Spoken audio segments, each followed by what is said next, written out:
Supporting this football club is not for everybody, okay? Let's just make that clear. If you've got a weak heart, I'd definitely suggest another sport. But if you get stressed out easily, I'd suggest another team. Fathers of the world, dads to newborn kids, think very carefully before subjecting your child to life as an Arsenal fan. Because this club, the apple of my eye, the bane of my life, this club, my friends, are professional hope sellers, dream sellers of the highest order. Here we are, celebrating a winger. We're celebrating signing a winger.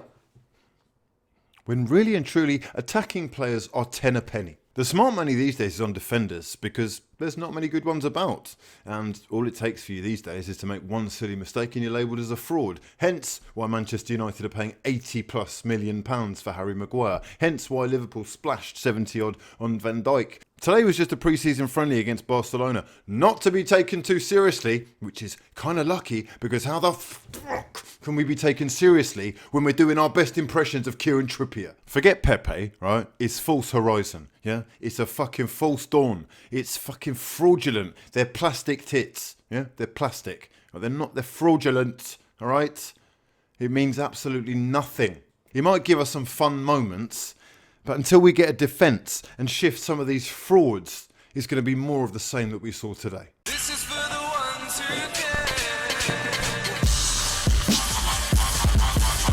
Well. The season has not even started, and I'm pretty sure that Josh Kroenke was using the wrong hashtag. He said, be excited. Yeah, I think he meant be terrified, because the defence is actually shambolic. This is laughable stuff. This, the last game before pre-season, was a real taster of what we are really in store for. It's all well and good going and spending £80 million on a winger, but when you've got no defenders and the ones that you have got are actually embarrassingly bad and not able to have the nous to pick up Luis Suarez, it's going to be a long, arduous ride. First time that we've seen Antoine Griezmann in a Barcelona shirt, or at least playing in one. However, it's not that we'll focus on. We'll focus on the Aubameyang goal. Yes, we will. Let's focus on the good stuff. What a goal it was. Sensational scenes. And some of you frauds, can I get a hashtag fraud gang? Where are you in the chat? Loved you all. Some of you frauds actually wanted him sold. Yeah, you wanted him sold to fund Zaha. Incredible. And some of you actually want to play Lacazette ahead of Aubameyang up top. Are you sure? Are you absolutely certain? I'm not so sure that we should be shoe-fitting him in, putting him at left wing, when the likes of Xhaka look so impressive. Gorgeous little dinked balls that this youngster's consistently able to swing across. And if Aubameyang gets serviced like that on a consistent basis, we're going to see some fantastic goals in what I'm sure is going to be an incredible season for the young man, especially with more creativity added to the side in Ceballos and Pepe. Before we actually get into talking about Mesut Özil, let's just discuss this kit for a second, this training top. What's happened here? It's like a fucking 4-year-old spilt ink all over the... What's going on?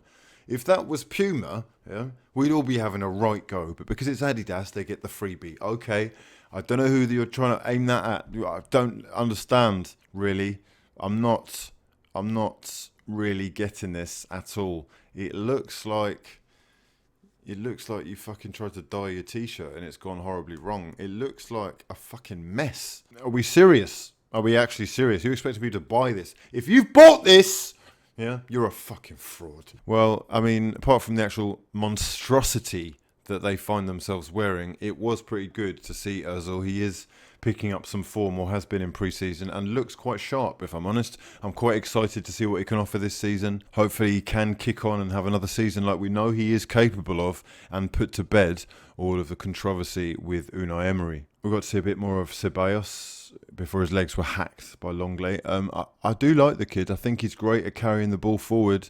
He looks like he can pick a pass. He's very comfortable on the ball, and that much is reassuring because so many of our players aren't. I wasn't too keen on the balance of the midfield pivot of Xhaka and Guendouzi. I don't think that's really one for the future, but Willock really does impress. He's got a bit about him, I think. He's got a good eye for a pass. He's strong in the tackle, high energy, good work rate. And I don't think he's as vulnerable or likely to lose the ball or as much of a liability right now as Guendouzi still appears to be. Aubameyang's goal was truly world class, and Arsenal held the lead until about the hour mark, or just past the hour mark, when Maitland-Niles had a bit of a calamity moment. Thought Maitland-Niles was quite good for the majority of the game, if I'm honest, but we've got to remember that we are playing him out of position, and if you don't want to sign any right-backs or any defenders in general, then this is what is going to happen every now and then.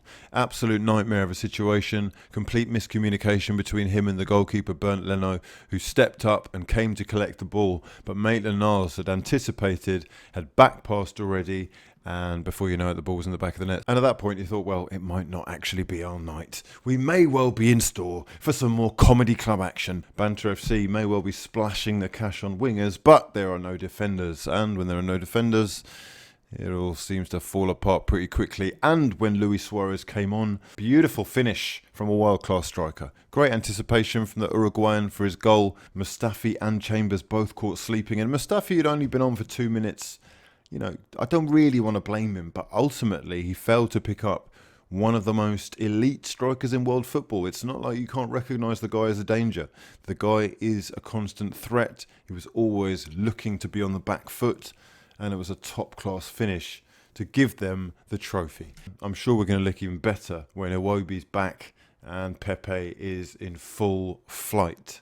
Yeah? Fitness is going to be an issue initially, I would have thought, but as soon as they've got the communication together and they're working nicely, you would think, or like you would hope, that Arsenal going forward will be great. However, we've got 4 days to sign some defenders, whether they're loan signings or permanent guys who are really here to help take the club to the next level. We really do need to pull our finger out now and get going, because I know that we've seen this quote of Unai Emery and how he'd love to win every game 5-4 instead of 1-0. But realistically, if you don't want Arsenal fans to be dropping like flies of heart palpitations and stress, then please sign a defender would really, really help.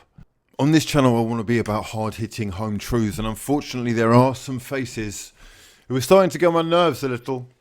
They're starting to show themselves up. They're trying to embarrass themselves on a consistent basis. Another difficult day for Granit Xhaka. I'm not going to lie, he is still a bit of a liability. And although he was captain today, and you can see that he does put full effort in, and he was involved in the goal, spreading it out wide beautifully for Mesut Özil, there is no denying that he is capable of far too many mistakes, as is his Arsenal teammate, Henrik Mkhitaryan, who, to me, is half the player that he used to be. Really struggling to pick up form, must be short in confidence, and I wouldn't be surprised if there was something else going on in his life, because his concentration just seems to be all over the place, and you worry about the fact that he is taking up so much of the wage bill. It would be nice, I think, if we could get rid at some stage.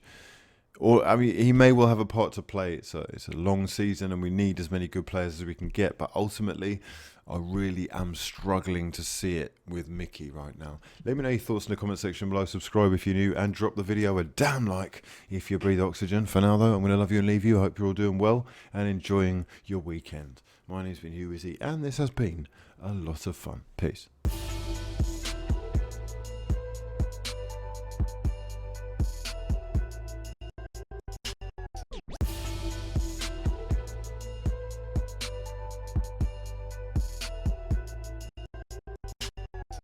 Before I go, I just want to tell you about the Fantasy Premier League that I've started over at fantasy.premierleague.com. It is called the Fraud Gang League, and I will leave a code and a link for you to join in the description box below. The Fraud Gang League has currently got over 3,000 frauds as members, and we are ready to start the season next weekend when it all kicks off. It's all getting very exciting, and in even more exciting news, the first prize will be a Premier League kit of your choice. So if you do enjoy Fantasy Premier League and you think you've got what it takes to beat the Wiz Doctor and the rest of the Fraud Gang, then do get involved. Link in the description box below. Fantasy Premier League kicking off next week. Use your £100 million budget to pick a squad of 15 players from the league and pit your management skills against the best. Well, against me and the rest of the lads, all right?